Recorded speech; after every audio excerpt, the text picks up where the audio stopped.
Only we're not rejecting the outcome. We're saying there was no election. There's something not. You see, if there was an act, then you'd be in a position to describe it. In this instance, there was no election in the 326 wards in the state. The primaries didn't take place. Our people got mobilized. Everybody came out to exercise their franchise. To our greatest disappointment, materials were not delivered to any of the polling points that's within the ward. And but most unfortunately, the committee headed by a sitting governor, that is the most disappointing aspect of it, came out in the middle of the night to announce in a live broadcast on Facebook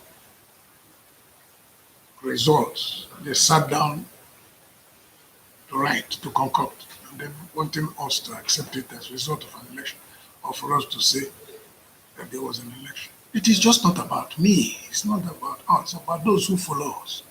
It's about APC. It's about Anambra State as a state. All right? So no elections took place within the Anambra State as it affects the APC and the proposed primaries. So that's why we said, come and do the primaries, because you have not done the primaries. And it is only when you have done the primaries that you can have results, that somebody can be elected. Somebody who has the confidence of Anambra State people. Somebody the party members want to represent them, because you, who is going to be elected, is a representative of a people. It's not about you this time around. It's about the people. But sad enough, very shamefully. Many had predicted that this time around, this would be the time of APC in Anambra State. And with the outcome of what has happened, and are you so optimistic that APC? No. We're very worried. And we raised it in our press conference when we spoke. We're very, very worried. All right? We're very, very worried that we may even not have a candidate at all if we keep doing what we are doing, because the rules must be followed. These are guidelines we made by ourselves, for ourselves. It's not any external thing. We set down rules as a party. There are operational guidelines. APC, this is not the first election APC is conducting. So the operational guidelines set out by us, accepted by us. And then in the course of implementing it, we refuse to do that. And then we're looking for who to blame. The important thing here is that we want primaries to be conducted in Anambra State. We want an opportunity provided for people of Anambra State of APC extraction to choose who will fly the party's flag, who will represent them and their interests. So we're not asking for too much. So we're not gambling with our chance. We're gambling with our chance. So far, so good. What's been like the body language of the caretaker? I've not seen them to see their body language, but the truth about it is that we have raised petitions, we've raised issues, we've brought it to public domain, and I expect they should do the right thing. They should do the right thing, because they know the risk of not doing the right thing, because we are going to endanger the party in the state.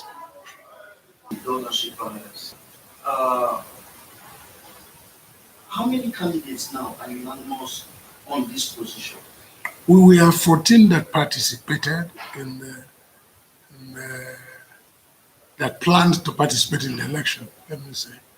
And then the first press conference we had, 11 of us were in attendance and addressed it. And I think everybody's in agreement. It's not about number now. It's about what really happened. And the agreement is very simple. What is uniting everybody is the agreement that injustice was served. And we are saying, no, we will not accept it. Do the right thing. And do the right thing is easier and simpler. Look at all the process and the problems we are going through. Everybody's running up and down. If we did the primary on Saturday, it's a one-day thing, and it would have been over. By Sunday morning, the candidate would have emerged. You would have seen us also sitting down Whoever, if it's me that they march, you see other people sit there. If it's another person, we all sit down and congratulate ourselves and then go to the next step, which is preparing for the election proper. Primary is an internal party thing. The election proper involves Anambra State people. So we now go as a collective to go and market whoever has emerged, to go and market him to the people, because that is where the job is. It's not about wasting ticket. It's not about giving ticket to somebody who cannot, except you want to kill everybody to write the result. Finally, sir. If it's difficult for somebody to subject himself, to run through a free, fair, credible primary process, you want that person to now come and win election? If you are scared to vote amongst, let's say, 400,000 people, or over 400,000 registered members of APC, you are scared to subject yourself to vote in there, then is it the INEC registered voters, that's over 2 million, that you'll be comfortable with? Or you think you can sit back in your house again and write result and get somebody to muscle your way through and you can announce it? Not in Anambra State, I can assure you that. Finally, sir, you talked about 400 registered voters of the APC. Yeah. We know that at this point, so many of those your supporters, the supporters of the other candidates, will be feeling a certain level of discontent. Oh, very bad. If you say a word to them, what would that be? Let them be patient. I've appealed. Oh, this is not the first time. That's about that message I've been sending. Immediately this thing happened on Sunday. I had a meeting with my campaign council. I called local government chairman. I called a lot of them. I said, please, let's be patient. Let's follow the due process of law, and then we're going to brief you at the appropriate time. So every morning we spend some time. I'm sure other aspirants are also doing the same thing.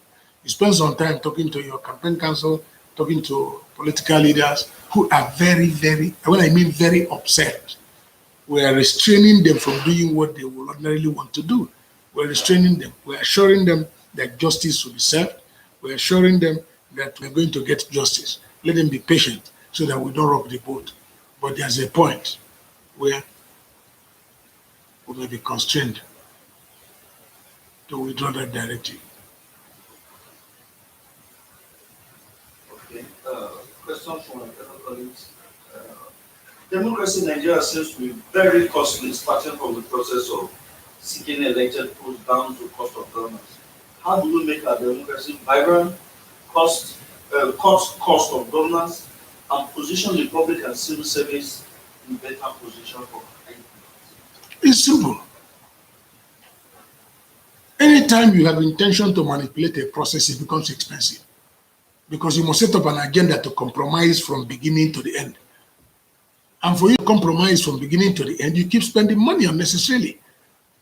But if you are sincere about a process, you allow the process to run, provide the enabling environment without undue interference or intended manipulation, then the right things will be done. That's why I said it's cheaper to do the right thing. They're not trying to do the wrong thing and muscle your way through. It is at this point that you start spending money where you don't need to spend money. Do I need to give somebody money to vote for me? And that is why when these people find their way to get into public office, they are not accountable. Because if he sells a cow to win an election, cost of a cow, and then what he's expecting there is good, you expect him to take it. At least the basic minimum is that he has to recover the cost of his cow. That's the basic minimum. And then for any investment, there's expected profit. We'll just ask one or two questions on Niwa. Okay. I know Anambra and Niwa are just like Siamese twins. And because I know that sometime last year, Niwa was part of the process that saw containers being moved from Port Harcourt to the port at Commission. What is the situation now? When I took over office, I felt that one of the things that needs to be addressed was this issue of Onitsha Port, built quite a long time ago. abandoned. It remained a national, how do I describe it? Just a national asset that is not yielding any income, but it just remained abandoned. I felt that one of the things I should do for posterity's sake was to get that port functional. This is a world-class port, built to the best of standards. I can assure you that, with all the required equipment, on lying fallow. But when I came in, I met a concessioning process that is ongoing, up to now it's still ongoing. Shortly we're going to round up and then get out of that. But we now said, why can't we look at other means of transportation within the country? One, to reduce the pressure on our roads. Because if you look at it, 60 to 70% of the containers that arrive today in Nigeria, they are purport, end in either Onitsha or Aba. That's the final destination. Now, what that implies is that if there are, for example, 5 million containers going to the east, we're going to put 10 million trucks on the road, trailers. 5 million trailers moving containers to Onitsha, and another 5 million moving the containers back. Because empty containers have to move back to the port for shipment. So we said, our roads are not designed to carry this pressure. But if there's anything we can do as an agency of government to reduce this pressure on our roads, while at the same time decongesting our ports, that it is important we look inwards and look at using our inland waterways to move containers. This is what informed our doing that trial run in One. As we speak, we are about to do the trial run Lagos Onitsha. But we have engaged the Importers Association, who are the owners of the cargo. Because you can't ship somebody's cargo or move somebody's cargo from where he destined it to be to another place. Meanwhile, because Onitsha River Port is not yet a port of destination, so you need his consent to move his consignment from Lagos, where he designated it, or One, where they're designated to go to. You need to get his consent to move them. So we have engaged the Chamber of Commerce, we have engaged the Importers Association, who are the owners of the cargo. We have also engaged barge owners, because as an agency, we're playing a regulatory role, so that we can encourage barge owners. As we speak now, we have licensed 14 organizations, barge operating organizations, who are partnering with us to bring to fruition this project. And we're having the buy-in of quite a lot of the critical stakeholders. We have engaged them at different levels. So what we want to do is to make the Onitsha River Port functional, fully functional, so that by the time the Oguta River Port is completed, we apply the same principle. Now that we have Barrow completed, we are looking at also applying the same principle, and then the Lokoja River Port is still under construction. When it is completed, we'll also apply the same principle, so that we can effectively use the interland, the waterways, because there are some basic advantages we have as a nation. We have over 10,000 kilometers of inland waterway in this country, though it's only about over 3,000 kilometers that's all year round navigable. But this 10,000 can be made navigable as the need arises. As we open these routes and cargo starts coming into the hinterland using these routes, then we can now think of making additional kilometerage all year round navigable. But I want to say that the project has gained the support and interest of our ministry. Both ministers are in support. My colleagues in the other maritime agencies are fully in support of the initiative. In terms of cost, what are the benefits? It's cheaper, yes. It's cheaper. It's cheaper, safer, because when you're looking at cost, you have to look at cost from a global perspective. Cost is not only about transporting it. Have you looked at the cost on the road maintenance? Have you looked at the cost on other issues and things like that? So when you look at it, comparatively speaking, it is cheaper. Okay, so we know Newa does not have the deep pockets like the Massa, Yes. and the rest. How have you been able to manage it? Because these are very tall dreams. The important thing is that when you're conscious of who you are, you may save yourself a lot of trouble. Okay? If a man who has all it takes is 3.5 square meal, and you don't have all it takes, why don't you make 2 square? So what we are doing is that we're doing our best to manage our resources well. At the same time also, we're doing quite a lot to improve on our internally generated revenue. But the important thing is that we know our destination. We have worked out how to reach there. Certainly we're going to get there by the grace of God. IG, I want to talk about IG. What are your projections?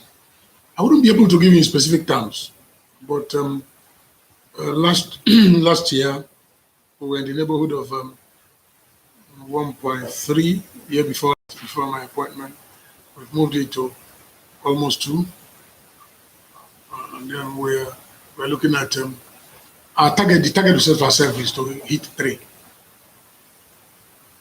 I'm able to hit 3. I will congratulate myself and my staff. That's my immediate projection. Thank you very much. My pleasure.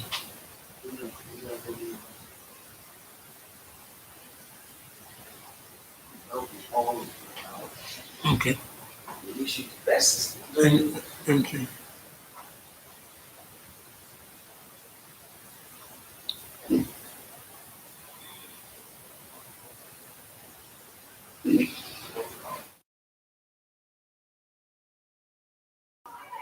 I want to assume that this issue will be resolved. Yeah. And as a popular candidate, I want to assume you will win because you have a whole lot of supporters behind you. What will you bring to the table if you get that shot? There's quite a lot, like I said, even before we started the campaign, that might come into the race and winning the election, that I will change the narrative in Anambra State. You see, there's one fundamental flaw which I've observed. I'm sure some other people may have seen it. There's a major disconnect between the governed and the government in Anambra State. That's why I keep saying that my first assignment is to do everything humanly possible to restore the confidence of the people in their government,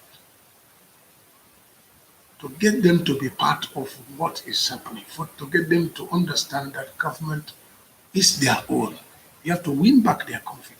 And you can only do this by when they look at your antecedent, when they look at who you are, when they look at the process that threw you up, when they look at your promises to them, and they look at your track record, whether you're a promise keeper or you're just one who makes promises. These are issues. So when they see that there is sincerity of purpose in your vision, in your action, then when they key into the government, a lot of work will be solved. I agree infrastructural development is very strong because not only does it help building the economy, it also provides the enabling environment for industry to grow. But at the same time, also, human capital development for me is key. All right? So you need to get the people to understand who they are. You need to get them to key into government. You need to win their confidence so that we can now grow from there. When I say, change the narrative, there's quite a lot of things the governments of the past, including this of the present, have done that I will not do like them.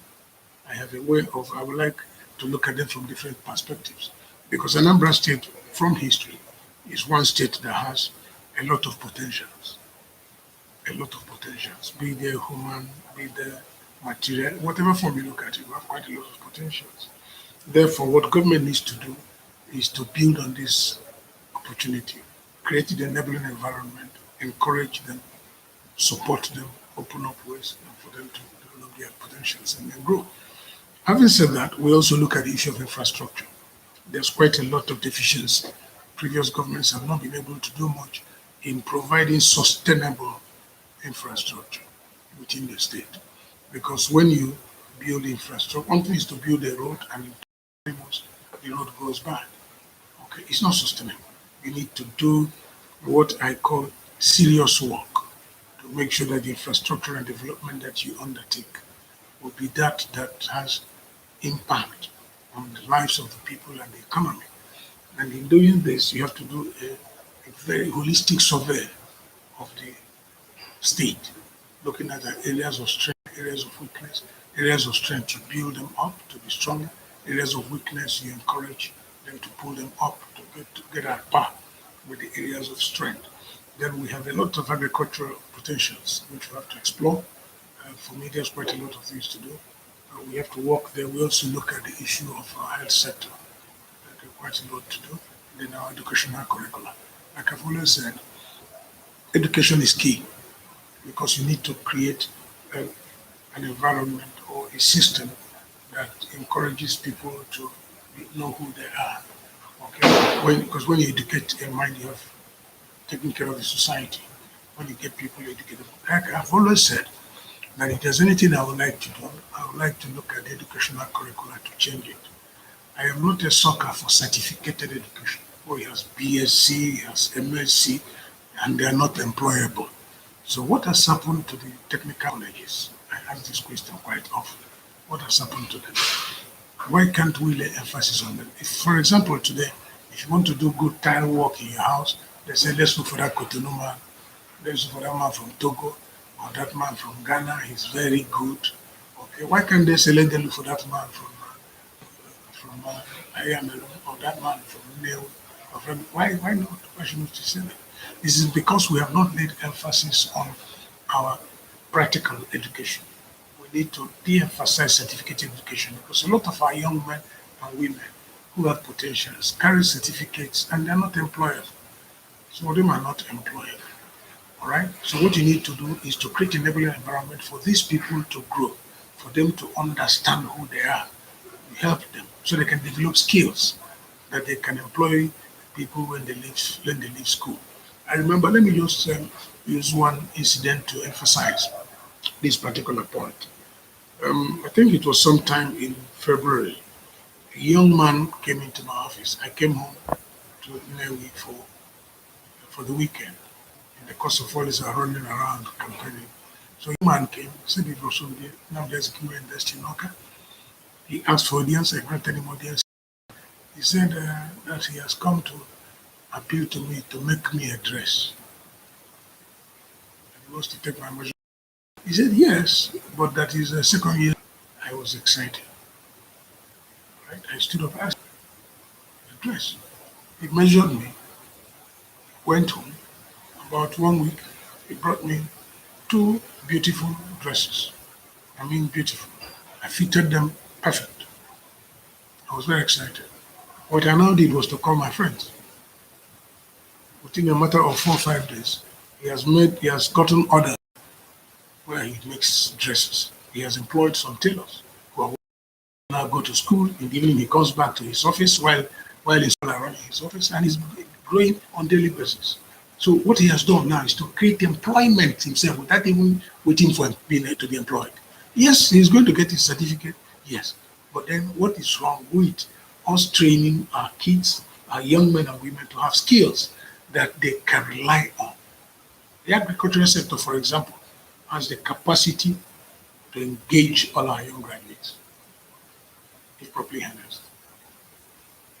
But you must deal with people who are trained in that regard and then who have interest.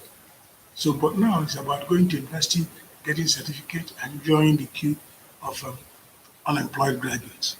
And that I don't think is very good. So our educational sector needs to be rejigged. We need to look at it critically because it is important.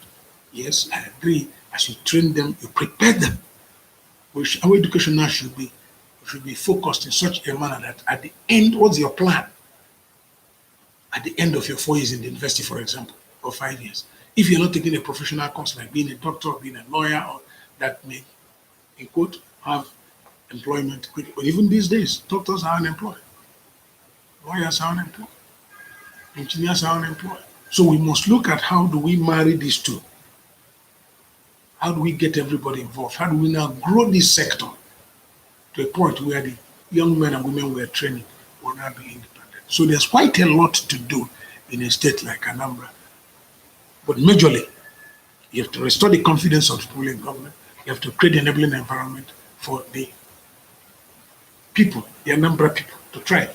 because there are people I know, I'm Anambra, we are people who want to succeed, who want to face challenges and surmount it.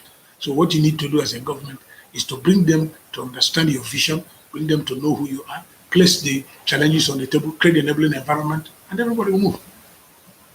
Sir, research, I think I've seen a research before, say that the Southeast has the best apprenticeship system in the world. Yeah. Which over the years, from after the Civil War till date, has given the Southeast the best of all indices, despite past governments not even really investing in the region. As a government, what will you do with that structure? Because like everybody comes in and just turns the other way and just leave the private sector to keep on running it. Is it going to be a matter of state policy, whatever? Because if foreign universities like Harvard and the rest will come and say, we have looked around the world and go to Southeast Nigeria, that apprenticeship system is second to none. But unfortunately, here we don't even talk about it. Yes. In fact, if you look at those statistics properly and look at study the process also properly, you'll find out that where I come from, we do quite well in that regard. I come from Nemo. The apprenticeship system has to do with trading. It's very prominent, I would say, in our place. I believe that government has a lot of role to play in that regard by encouraging it, by supporting it, by looking at it as an issue that you require to invest in and support. All right? So that you can help the people to train this, because it's a school system. That on its own too is a school system. It may not be certificated in the sense that it's not Harvard, neither is it Anambra University or UNN or Ibadan. Yes, no, it may not be, but it's a training process where people are groomed and prepared. And if you check history now, you find out that a lot of people who have passed through that process succeeded. A lot of them succeeded. And the reason is very simple. They succeeded because they were taught and they agreed to learn. So these are the issues. As a government, I would like to support it. Because I've seen it work. Even in my family, there are some beneficiaries